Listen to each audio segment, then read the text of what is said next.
Olá pessoal, eu me chamo Pedro, sou aluno da Faculdade São Francisco do curso Bacharelado em Enfermagem Noturno. Estou aqui para apresentar para vocês um trabalho da disciplina de Genética do professor Anderson Rolim de Brito a respeito de um tema muito comum hoje em dia, que é o câncer. Bom, pessoal, o que é câncer? Câncer é o nome dado a um conjunto de mais de 100 doenças que têm em comum um crescimento desordenado, ou seja, descontrolado das células que invadem os tecidos e órgãos, podem espalhar metástase por outras regiões do nosso corpo. E nós vamos ter com isso a formação de tumores, certo? Esses tumores, eles tanto podem ser benignos como malignos. E nós chamamos essas células de neoplásicas ou células cancerosas. E esse crescimento ele se dá de uma forma acelerada. O que causa câncer? Nós temos fatores externos e fatores internos. Os fatores externos geralmente estão associados, pessoal, ao meio ambiente, aos hábitos com que a pessoa convive e os seus costumes. E as causas internas nós vamos ter a genética, a predisposição do paciente de desenvolver aquela determinada doença.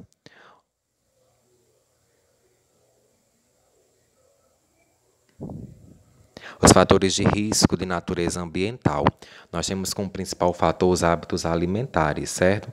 Alguns tipos de alimentos, quando são consumidos regularmente durante longos períodos de tempo, parecem fornecer o tipo de ambiente que uma célula cancerosa necessita para crescer, ou seja, para se proliferar, se multiplicar e se disseminar. Por exemplo, os alimentos ricos em gorduras, carnes, frituras, os nitritos, conservantes que a gente compra industrializados, certo? Os defumados e churrascos também, que são alimentos industrializados, passam por conservância. E os demais que estão aí abaixo. Como prevenir-se através da alimentação? Algumas mudanças nos nossos hábitos alimentares podem nos ajudar a reduzir os riscos de desenvolvimento do câncer. A adoção de simples medidas, entendeu? Como comer bem, evitar a obesidade, doenças cardíacas e outras enfermidades crônicas como a diabetes. O consumo de verduras e frutas e legumes, certo? E cereais também ajudam muito no não desenvolvimento de câncer. Observação, pessoal, esse tipo de prevenção só funciona como um fator protetor. O alcoolismo e sua relação com o câncer. A relação entre álcool e câncer tem sido avaliada no Brasil por meio de estudos e de casos de controle que estabelecem a associação epidemiológica. E geralmente é combinado com algum outro fator, como no caso do tabaco, né? As pessoas que fumam geralmente têm câncer de faringe e laringe. Também está relacionada a 2 a 4% das mortes de câncer. Os hábitos sexuais. Certas características de comportamento sexual aumentam a chance de exposição a um vírus carcinogênico, certo, pessoal? Como, por exemplo, as DSTs que a gente tem, a herpes, o vírus HIV, o vírus HTLV e o vírus da hepatite B, que são vírus que são transmitidos através da relação sexual desprotegido. Quando o parceiro está desprotegido, ou a parceira, ou ambos, no caso de ter essa relação, certo? E eles aumentam o potencial do paciente de desenvolver determinado carcinogênese, certo? Vale destacar que medicamentos também influem no desenvolvimento de câncer, certo?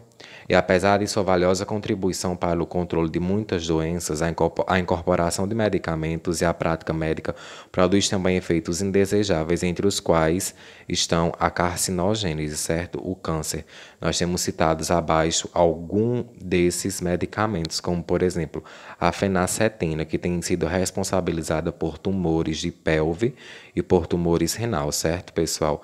Além do uso de esteroides. Os fatores ocupacionais, pessoal.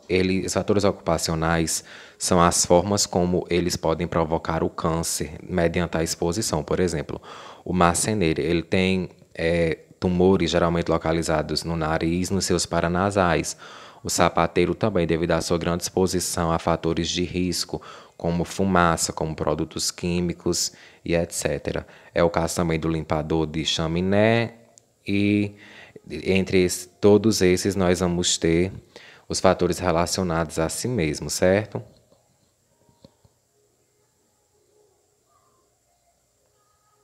Além disso, nós vamos ter os cânceres causados pela radiação solar, como é no caso do câncer de pele. No Brasil, o câncer mais frequente é o de pele, correspondendo a cerca de 25% de todos os tumores diagnosticados em todas as regiões geográficas, certo? E para a prevenção não só do câncer de pele, como também de outras lesões provocadas pelos raios UVA e UVB, é necessário evitar a exposição ao sol sem proteção. Digamos isso ao sol, geralmente das 10 às 16 horas, que é onde os raios ultravioletas estão mais intensos, certo, pessoal? Tem que usar também chapéu, guarda-sóis e etc. Outras radiações também causam a carcinogênese, como é o exemplo da explosão das bombas atômicas, certo? Pacientes que se submeteram à radioterapia aumentam em proporção direta a dose de radiação recebida. E no caso, essas radiações causam câncer geralmente hematopoético, tireoide, mamário e ósseo, devido à exposição dessas pessoas a esse tipo de fator. E no caso das leucemias, ocorrem 2 a 5 anos após a exposição dos fatores, e os tumores sólidos vão aparecer geralmente após 5 ou 10 anos de exposição do paciente a esses fatores. O tabaco também é um fator condicionante para o desenvolvimento de carcinogênese. No caso do tabaco, 90% dos casos de câncer do pulmão está entre os fumantes, e 1/3 são de fumantes passivos, ou seja, aqueles pacientes que recebem a fumaça e não aqueles que estão de forma ativa fumando. E 30% das mortes por outros tipos de câncer tem a ver com o uso do tabaco, certo, pessoal? E a hereditariedade é um fator que influi sim no câncer, porém, são raros os casos de câncer que se devem exclusivamente aos fatores hereditários.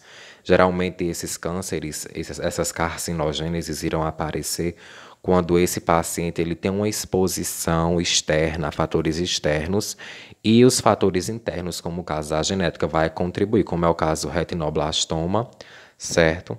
Entre outros. Como surge o câncer, pessoal? O câncer ele vai surgir através dos genes, que são os arquivos que guardam e fornecem instruções para a organização das estruturas, formas e atividade das células no organismo. O DNA, nossa informação genética, passa informações para o funcionamento da célula e ocorre essa mutação, alterações no DNA dos genes. Depois vem as proctogêneses, certo?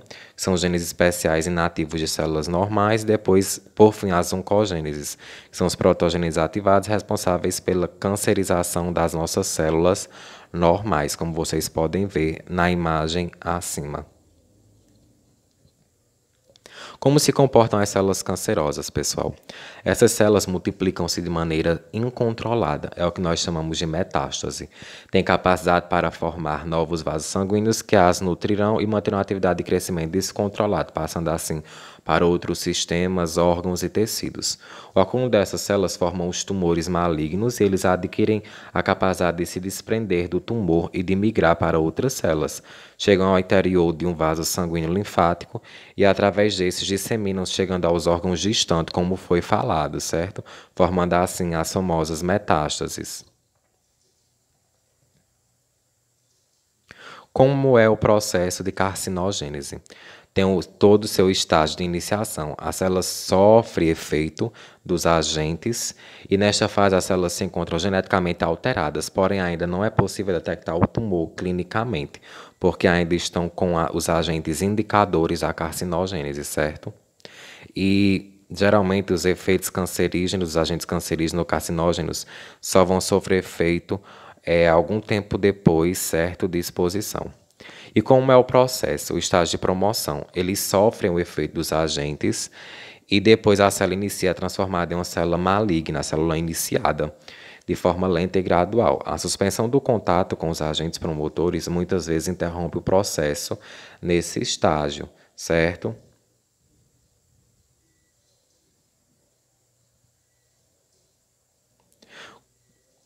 Caracteriza-se o estágio de progressão pela multiplicação descontrolada e irreversível das células alteradas. Neste estágio, o câncer ele já está instalado no corpo humano. Os fatores que promovem a iniciação ou progressão da carcinogênese são chamados de agentes carcinógenos. E o fumo é um agente carcinógeno completo, como citado, pois possui componentes que atuam nos 3 estágios da carcinogênese, pessoal, certo? Ocorre a multiplicação descontrolada, depois o acúmulo das células e, por fim, vai aparecer o tumor no organismo da pessoa, do hospedeiro. Os tipos de câncer, pessoal. Nós temos vários tipos de câncer, mais de 100 tipos. Nós temos a leucemia, certo? Que é um câncer dos glóbulos brancos, dos nossos leucócitos, certo? E a presença de células anormais prejudica ou impede a formação da medula dos glóbulos brancos, dos glóbulos vermelhos das plaquetas, certo? O tipo de leucemia mais frequente na criança é a leucemia linfóide aguda ou linfoblástica. A leucemia mieloide aguda é mais frequente no adulto e nós temos como sintomas a falta de apetite, comprometimento das ínguas, aumento do baço e do fígado, entre outras citadas abaixo. Os tipos de câncer, nós vamos ter também o retinoblastoma, que é o tumor da retina do olho. O sintoma mais frequente desse tipo de câncer é a leucocoria, um reflexo branco amarelado na pupila, causada pelo tumor localizado atrás das lentes, conhecido mais popularmente, pessoal, como olho de gato, certo?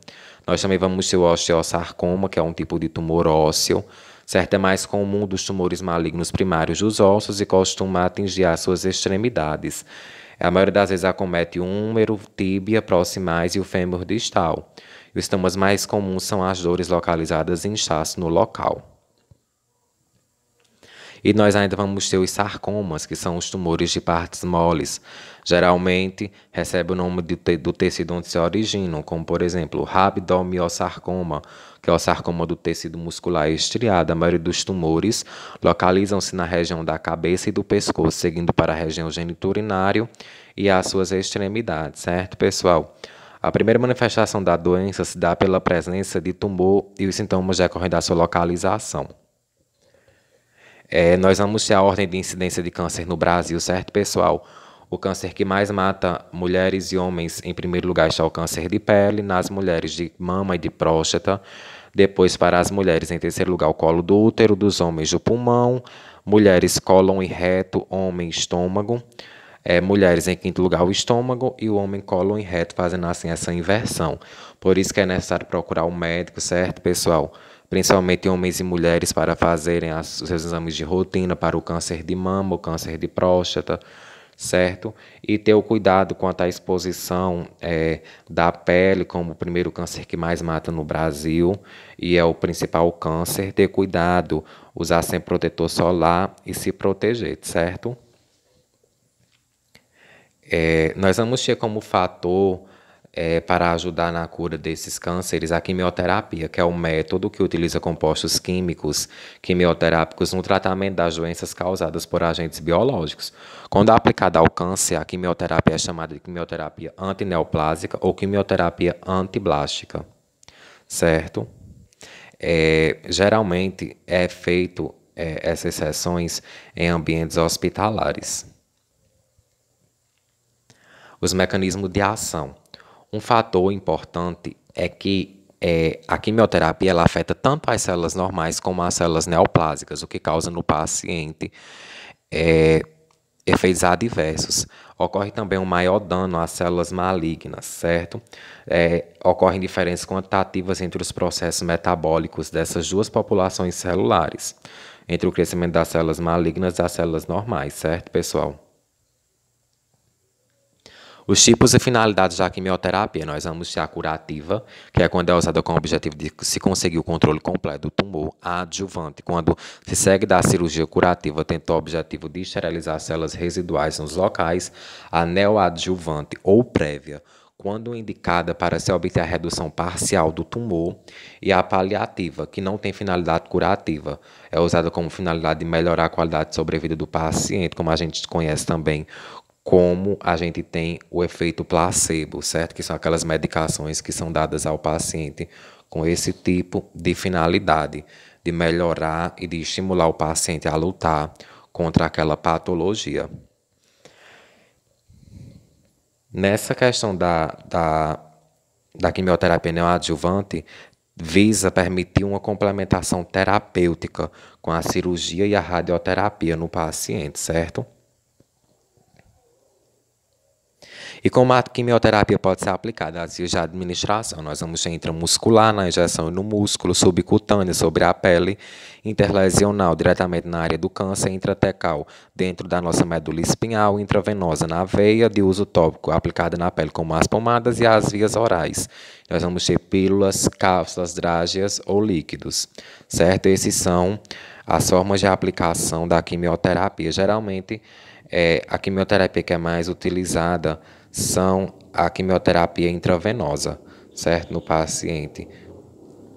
E também temos a intratecal, que vai ser diretamente no canal espinhal do paciente. E também temos a intralesional, que é aquela que vai atuar diretamente na área cancerosa do paciente. E também temos a questão da toxicidade dos quimioterápicos, que são aqueles que afetam as estruturas normais que se renovam constantemente, como a nossa medula óssea, os pelos e a mucosa do tubo digestivo, como ocorre a queda de cabelo, certo, pessoal? Essa queda dos pelos. As células normais apresentam um tempo de recuperação previsível, sendo possível que a quimioterapia ela seja aplicada de forma repetida, desde que tenha um intervalo de tempo necessário para a recuperação da nossa medula óssea e da mucosa do nosso tubo digestivo, devido ao paciente ter vários episódios de náusea. E a toxicidade é variável e depende dos diversos tecidos da droga.